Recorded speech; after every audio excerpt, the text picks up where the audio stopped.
ಸುರತ್ಕಲ್ನಲ್ಲಿ ಸುದ್ದಿಗೋಷ್ಠಿಯನ್ನು ಉದ್ದೇಶಿಸಿ ಮಾತನಾಡಿದ ಪಾಲಿಕೆ ಮಾಜಿ ಸದಸ್ಯ ಪ್ರತಿಭಾ ಕುಳಾಯಿ ಅವರು, ಅರಣ್ಯಾಧಿಕಾರಿ ಸಂಜೀವ ಪೂಜಾರಿ ಅವರು ಬಿಲ್ಲವ ಮಹಿಳೆಯರ ಕುರಿತಾಗಿ ಹೇಳಿದ ವಿಚಾರವಾಗಿ ಇರುವ ದಾಖಲೆಗಳನ್ನು ಪಡೆದು ಪೊಲೀಸ್ ಇಲಾಖೆ ಗಂಭೀರ ತನಿಖೆ ನಡೆಸಬೇಕು ಎಂದರು.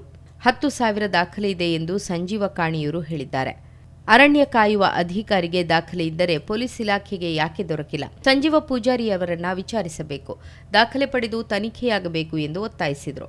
ಸಂಜೀವ ಕಾಣಿಯೂರು ಸಾಮಾಜಿಕ ಜಾಲತಾಣದಲ್ಲಿ ಬಿಲ್ಲವ ಮಹಿಳೆಯರ ಬಗ್ಗೆ ಹಗುರವಾಗಿ ಮಾತನಾಡಿರುವುದು ಅವರ ವ್ಯಕ್ತಿತ್ವವನ್ನು ತೋರಿಸುತ್ತಿದೆ. ಮಹಿಳೆಯರಿಗೆ ಇದರಿಂದ ಮಾನಸಿಕವಾಗಿ ಆಘಾತವಾಗಿದೆ. ಈ ಬಗ್ಗೆ ಪೊಲೀಸ್ ದೂರು ದಾಖಲಿಸುತ್ತೇನೆ ಎಂದರು.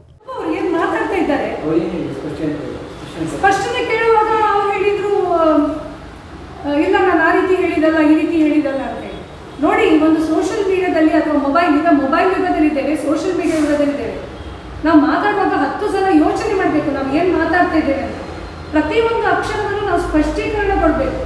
ಇಷ್ಟು ದೊಡ್ಡ ಡ್ಯಾಮೇಜಿಂಗ್ ಸ್ಟೇಟ್ಮೆಂಟ್ ಕೊಡುವಂಥದ್ದು ನಾವು ಆ ಸಮಾಜದಲ್ಲಿ ಇದು ನಮಗೂ ಮುಜುಗರ. ಕುಣಿತ ಭಜನೆ ಇಂದು ಭಕ್ತಿ ಪ್ರಧಾನವಾಗಿ ಇರುವ ಬದಲು ಅದ್ಧೂರಿಯ ಶೋಭಾಯಾತ್ರೆಗೆ ಇಲ್ಲವೇ ಧನ ಸಹಾಯಕ್ಕಾಗಿ ನಡೆಯುತ್ತಿದೆ.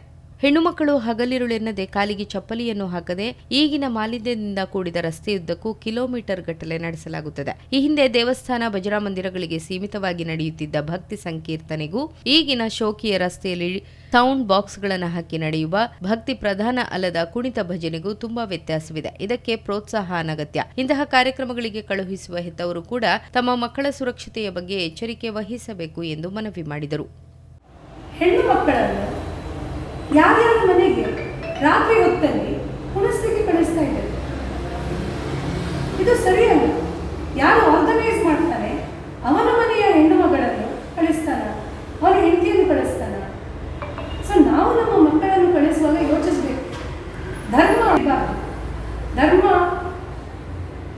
ನಮ್ಮ ಮನಸ್ಸಲ್ಲಿರ್ಬೇಕು, ನಮ್ಮ ಮನೆಯಲ್ಲಿರ್ಬೇಕು, ನಮ್ಮ ದೇವಸ್ಥಾನಗಳಲ್ಲಿರ್ಬೇಕು. ನಾವು ನಮ್ಮ ಹೆಣ್ಣು ಮಕ್ಕಳನ್ನು ಬೀದಿಗೆ ಬಿಟ್ಟರೆ ನಾವು ನಮ್ಮ ಮಾನವನ್ನು ಹರಾಜು ಮಾಡ್ತೇವೆ.